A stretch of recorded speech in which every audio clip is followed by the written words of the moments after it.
मित्रों, आजकल अतुल सुभाष के सुसाइड की story is, I think, touching everybody's heart because somewhere or the other we are all connected with that, or we have seen that somewhere within our family or अपने दोस्तों की family में messy divorces and heartburns.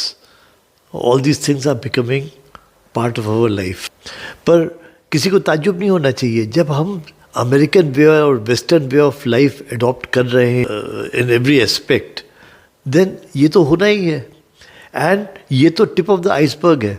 अभी जो होना है अगले 10 साल में, we have to just look west. आज वेस्ट में जो हो रहा है कि सारी फैमिलीज टूट रही हैं, डिवोर्स रेट इज़ 60-70%. तो ये तो यहाँ होना ही है because we are aping them. तो इसलिए कोई ताज्जुब की बात नहीं है. तो जहाँ तक कोर्ट्स का सवाल है, तो कोर्ट में तो न्याय मिलना ही नहीं है. जब तक वकील रहेंगे तब तक न्याय नहीं मिलेगा. अब इस केस में भी अगर देखा जाए तो this girl might not have known कि वो क्या क्या इससे एक्सट्रैक्ट कर सकती है जब तक कि उसको उसके वकील ने नहीं सिखाया होगा. एंड होता ये है कि वकील ये कहेगा कि भाई आपको कितना चाहिए. सपोज शी सेड कि I want 10 lakh rupees settlement. वकील will say okay you will get 10 lakh, उसके ऊपर जो भी होगा वो मेरा. एंड देन वकील might file a case for 1 crore. तो आजकल वकीलों का ये पेशा है. तो जो भी लॉ मिसयूज़ होते हैं, it is with the aid of the वकील्स. हर केस में 2 पार्टी होती हैं. One is right, one is wrong. And often the wrong party gets the better lawyer, और वो उस लॉयर को ज़्यादा पैसे देते हैं. एंड लॉयर उनका केस लड़ने में इंटरेस्टेड भी होता है क्योंकि वो हारा हुआ केस जीतने में उसको ज़्यादा पैसा मिलता है. तो ये हमारे देश का आज न्याय व्यवस्था है, क्योंकि उसमें वकील भी पैसा खाएगा, जज भी पैसा खाएगा. क्लाइंट जो रॉन्ग में था he will get benefit, and वो जो सही पार्टी जो है वो फ्रस्ट्रेट होकर घर बैठ जाएगी because they can't spend money. So I hold our legal system solely responsible for these kind of things happening. आजकल की लाइफस्टाइल के अनुसार अब शादियां रिश्तेदार नहीं करा रहे हैं या नाई के थ्रू नहीं हो रही हैं जैसा पहले ज़माने में होती थी. शादी.com एंड इस तरह की वेबसाइट्स पे हो रही हैं. And basically the families are unknown to each other. ऐसे केसेस में शादी के पहले प्री मैरिटल एग्रीमेंट्स होने चाहिए. And these agreements should be very elaborate कि किस कंडीशन में, क्या सर्कमस्टेंसेस में किस तरह से ब्रेकअप्स होंगे बेसिकली, या किसकी क्या रिस्पॉन्सिबिलिटीज़ होंगी.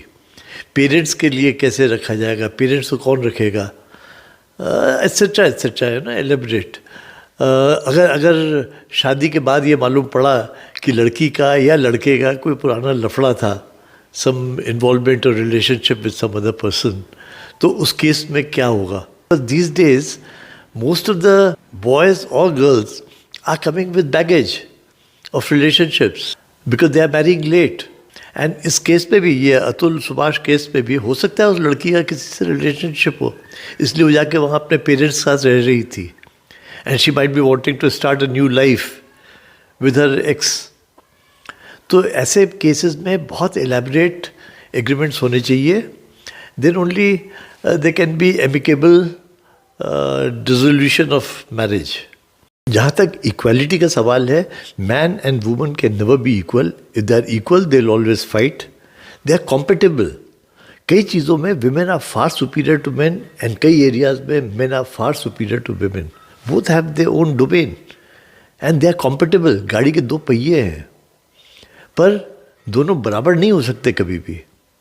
पर हमारा माइंडसेट जो अब डेवलप किया जा रहा है कि man and woman are equal, that is behind many such cases. आजकल कोरिया में एक एजिटेशन चल रहा है by women. They don't want to marry, they don't want to have children, they don't want to even date man now. They say they are self sufficient. So such things are happening now in the world, and सबका reason यही है कि man and women both have got their economic independence, so they don't need each other. They can buy sex. So we are entering a very dangerous territory जहाँ families are collapsing, procreation is collapsing, and that is why all the Western world is in deep trouble. हमारे यहाँ अभी वो deep trouble नहीं है, क्योंकि हमारे यहाँ अभी भी जो poorest of poor हैं, they are breeding to keep up the statistics. पर जो educated लोग हैं, उनकी birth rate fall कर रही है drastically. So now we will have that imbalance. So this needs a very serious review of our lifestyle. वरना we are seeing our future. Look at the West and you know your future. आपका क्या विचार है इस बारे में, ज़रूर बताएं. Thanks for listening. Goodbye.